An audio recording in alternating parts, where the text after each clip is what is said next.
comme tous les gens qui l'ont lu, ça m'a marqué et j'ai pensé que ce serait une histoire très forte pour le cinéma.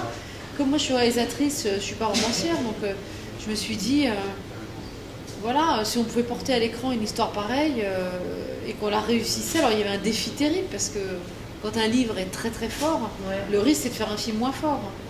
Donc il fallait qu'il y ait une réelle transposition dans une autre famille pour pas qu'il y ait de comparaison possible.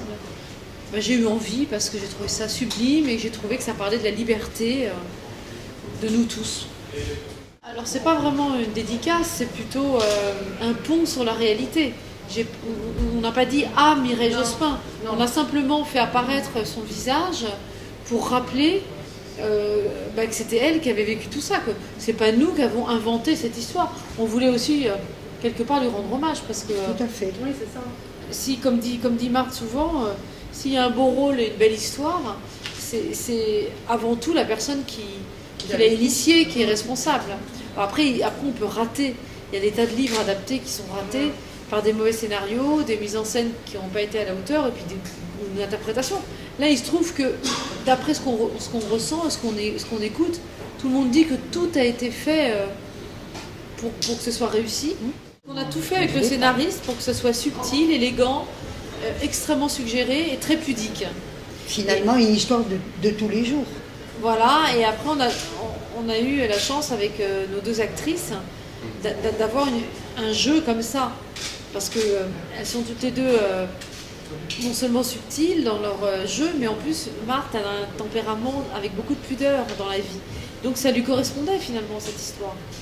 C'est pour ça que toute la mayonnaise a pris, la sauce a bien pris.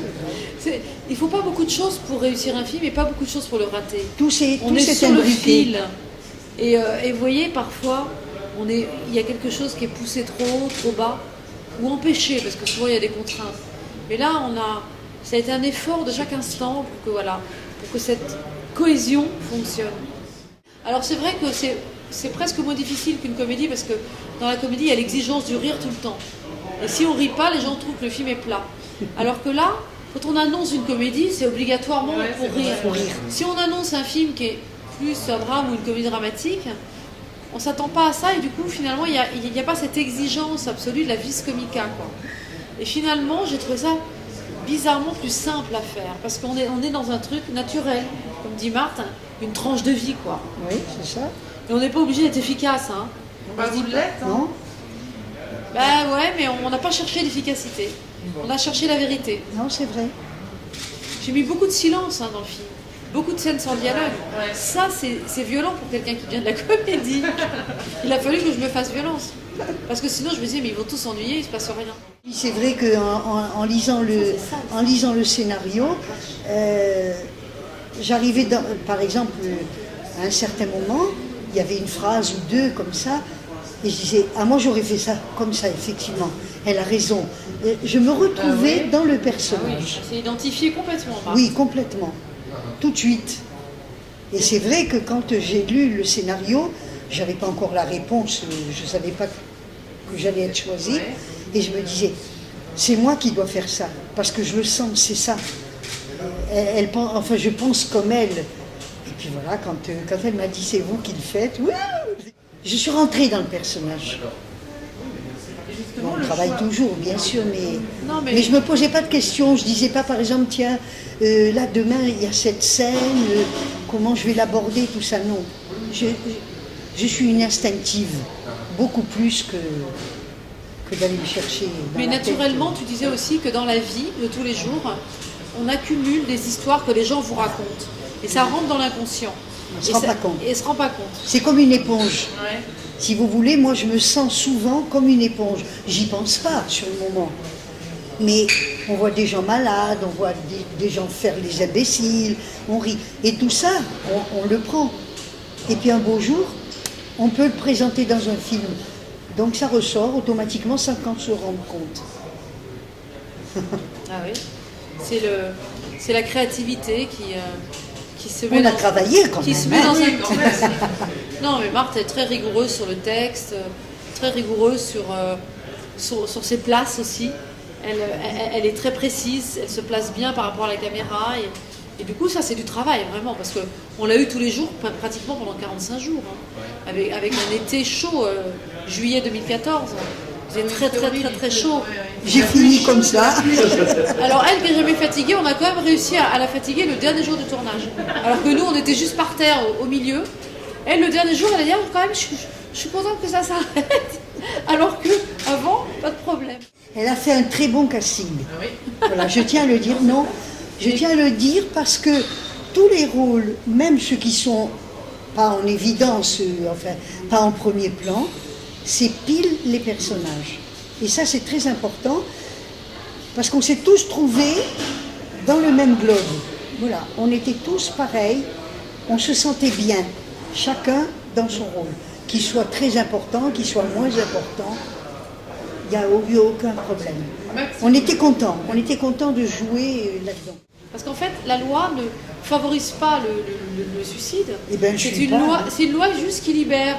Et les gens sont tranquilles parce qu'ils savent qu'ils peuvent partir sans souffrir, sans inquiétude. Mais il n'y en a pas tant que ça qui le font, il y en a même qui renoncent. Mais par contre, ceux qui le font, ils le font bien. Mais la loi aujourd'hui ne va pas jusqu'au bout, Voilà. vous voulez dire Marc. C'est une loi qui endort les gens qui souffrent. Il y a la loi, mais elle ne suit pas. Elle met les gens dans le coma. Mais après, on ne sait pas à quel point ils souffrent. Même si on met des doses, on ne sait pas.